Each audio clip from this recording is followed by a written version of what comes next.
No golf competition comes close to the Ryder Cup, and that's not just because it's the most electric event on golf's calendar. This video will tell you 11 things you should know about golf's biennial showdown between Europe and the US. Number 1. It has golf's most unique fan culture. On the PGA Tour, fans pledge allegiance to their favorite players. Arnold Palmer's Arnie's Army and the throng that follows Tiger Woods everywhere are two popular examples. But at Ryder Cups, no matter the level of a golfer's fame, he gets guaranteed support. Why? Out there, it's either white or black. It's intercontinental warfare. Over the 3 days of 28 matches, the world gets to experience golf's Super Bowl. The fans at the host course and the ones watching on TV are either with Team Europe or praying for their downfall. When the Ryder Cup is on, friendships are put on hold and there's no love lost. The excitement, tension, and utter insanity of the Ryder Cup is unmatched anywhere else in golf. This is because players play for more than themselves, and for the love of golf and country or continent, fans cheer their teams with all their hearts. But for a long time, one side could hardly dream of winning. Number 2. The Yanks were better for half a century. You must have heard those stories where characters fight opponents they just can't defeat. This was largely the story of the Ryder Cup from its first edition in 1927 to 1983. Throughout this period, the competition witnessed years of unfair matchups. Due to golf's early development in Britain, it was already a big deal there by the first quarter of the 20th century. Harry Vardon, James Braid, and John Henry Taylor were some of the stars that headlined the British domination of that era. But by the second quarter, the US had caught up and had the biggest names in golf. The PGA Tour, then the Tournament Players Division, fed the US team with talents that made the powerful Brits look like minnows. Imagine having Gene Sarazen and Byron Nelson on your team. It was like pitting heavyweights against featherweights. There was little the Brits could do to stop the star-studded American teams. So for over 50 years, British participation was merely a formality. But what would it take to make the Ryder Cup competitive? You know, more like an actual contest? Yes, fix the talent gap and give the Americans a run for their money. Number 3. The talent pool was expanded in 1979. In 1979, a major decision by Ryder Cup organizers turned the tournament on its head. The European Tour was seeing fierce competition from fresh multinational golfers. The likes of Seve Ballesteros and Bernard Langer had entered the scene and were playing great golf. So to deny the US its prolonged competitive edge, the Ryder Cup extended participation to players from continental Europe. What used to be a family affair involving Great Britain and Ireland versus the US could now feature players from Spain, France, Germany, and other European countries. After this new selection format was tested in 1979, Seve Ballesteros emerged as the leader of the Europeans. The European GOAT almost won it in 1981, but he would wait until 1983 to win his first Ryder Cup. After that loss, the US realized Europe was a different nemesis from their old foe, and they've been playing catch-up ever since. Number 4. The Europeans have been avenging Britannia for over 3 decades. Since the 1979 revolution, Team USA has only managed 9 victories compared to the 11 the Europeans have won. In this period, there has been just one tie, the stalemate at the Belfry in 1989. And because the Europeans won it in 1987, they kept the trophy until they lost it to the US in 1991. The Europeans have been able to stay competitive thanks to golfers like Nick Faldo, Sergio Garcia, and Ian Poulter. These 3 especially have established themselves as Ryder Cup legends, carrying several European teams on their backs. You must have asked yourself, how did the Ryder Cup even begin? The answer is 2 words: Sam Ryder. Number 5. Sam Ryder started the Ryder Cup.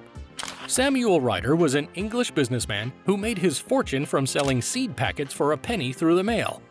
Golf has had its reputation for being the rich's favorite pastime for a while, and after Ryder's doctor prescribed golf as a form of therapy for him, he picked up the club at age 50 and became addicted to the sport. In the years that followed, he dedicated his time and money to the promotion of golf, and in 1927, he donated a gold cup for a contest between British golfers and their American counterparts. That year witnessed the first Ryder Cup at the Worcester Country Club. Little did Ryder know he had created one of golf's greatest traditions. Meanwhile, when Ryder entered golf history, he didn't go in alone. he took someone with him. Number 6. Abe Mitchell is the man on the trophy. The man he took with him was Abe Mitchell. Mitchell was a British professional golfer who later became Ryder's friend and golf instructor. Ryder reportedly decided to immortalize his friend on the trophy after an incident between Mitchell and Walter Hagen. Hagen was a famous American golfer. Scratch that. He was the father of professional golf and the original golf superstar. When he won his last PGA Tour tournament in 1936, he had amassed 45 PGA Tour wins, including 11 majors. However, according to the story, Hagen had mistreated Mitchell during a challenge match between the two. This didn't sit well with Ryder, so he instructed a model of his friend to be added to the cup. Interestingly, Hagen won the first Ryder Cup as captain of Team USA, but appendicitis forced Mitchell to withdraw before the competition began.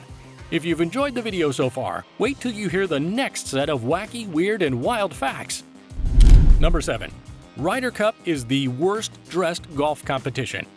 Apart from its exciting pairings and matches, another unpredictable side of the Ryder Cup is its colorful style. The 2023 team uniforms have been contracted to luxury clothiers. Ralph Lauren is handling Team USA's gear, while Italian brand Lori Piana is charged with dressing up the Europeans. Hopefully, they can avoid the blunder of Team USA's 1999 shirt or their disastrous 2010 rain gear. However, at the Ryder Cup, it's never just the players. Everyone gets into it. The fans don't only bring the noise, they also bring a lot of whimsical wardrobe.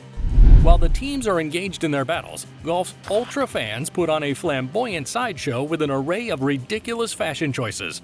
And every year is special. Although Ryder Cup fans and players don't mind the fashion police, no one could have stopped the Ryder Cup from being arrested in 1939. Number 8. The Ryder Cup once had a 10-year break. In 1937, the U.S. contingent sailed from the port of New York to Southport, England. There, they beat the Brits on home soil as usual and took the trophy home. But 2 years later, they would be unable to defend their victory. Nazi Germany had waged war against the world and changed its priorities. Expectedly, the Ryder Cup didn't make the world's list of wartime priorities. So due to the war, the U.S. golfers would wait 10 years to restart their rivalry against their colleagues across the pond. When the matches returned in 1947, the U.S. showed they were still the better side and continued their dominance. And if there's anything the costs of wars have taught us, it's that war doesn't pay. But you know what else doesn't pay? The Ryder Cup. Number 9. The Ryder Cup is played purely for passion and pride. The Ryder Cup is golf's main team event, so it's no surprise that it attracts massive TV and sponsorship deals. However, none of the players get a cent of the millions it makes. This has been the event's tradition since its inception. But in 1999, Tiger Woods, Mark O'Meara, David Duval, and Phil Mickelson won the players' say in how the money is spent. The result of that confrontation is that golfers now get to decide what charities receive half the money given to them. In 2021, for example, the PGA Tour gave members of the U.S. team $200,000 each. The tour donated half of the money to selected educational charities, and the players gave their share to charities of their choice. Now that you know the Ryder Cup is a labor of love, you should know the greatest secret in all of sport. Number 10. The Ryder Cup's secret envelope. One of the intriguing things about the Ryder Cup is the secrecy around team pairings and matches. Fans don't get to know who's playing until moments before the matches start. But there's even something more secretive than that. Since the 1979 Ryder Cup at the Greenbrier, there have been 2 envelopes at the Ryder Cup that nobody, except the team captains, knows their contents. On the final day of the Ryder Cup, the 12 players on each side face off to decide the final score of the competition.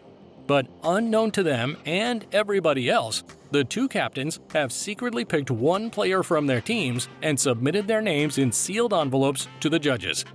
An extra 3 names were added in a separate envelope in 2021 in case of positive COVID-19 tests. They do this in case one of the players withdraws due to an injury. If this happens, the player in the other team's envelope will not play in the singles match. Instead, the 2 teams get half points as they would in the event of a tie. But if nobody has to withdraw due to injury or sickness, the envelope is destroyed, and nobody talks about it forever. It's almost like it never existed. The secret of the envelope has only been revealed twice, in 1991 and 93.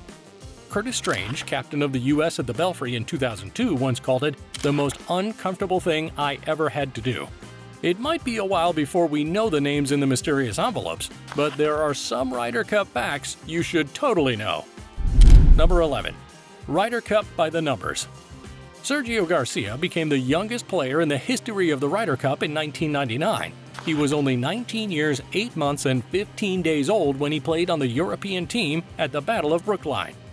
That boy would eventually win 28.5 points from 25 wins, 13 losses, and 7 draws in 10 Ryder Cups, the most points in the competition's history.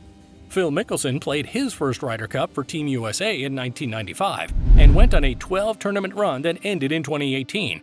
As a result, he's appeared in more Ryder Cups than any other golfer. The U.S. made a resounding statement in 2021 when its youngest team in history delivered Europe's heaviest defeat. The 19-9 score at Whistling Straits was the sign of the changing times and possibly a new era of American domination. So back to the old times? Time will tell. If you enjoyed this video about the Ryder Cup, check out the video on the screen now, or the one we posted below. We're sure you'll like that one too. Let us know in the comments if there's another golf topic you'd like us to cover. See you there!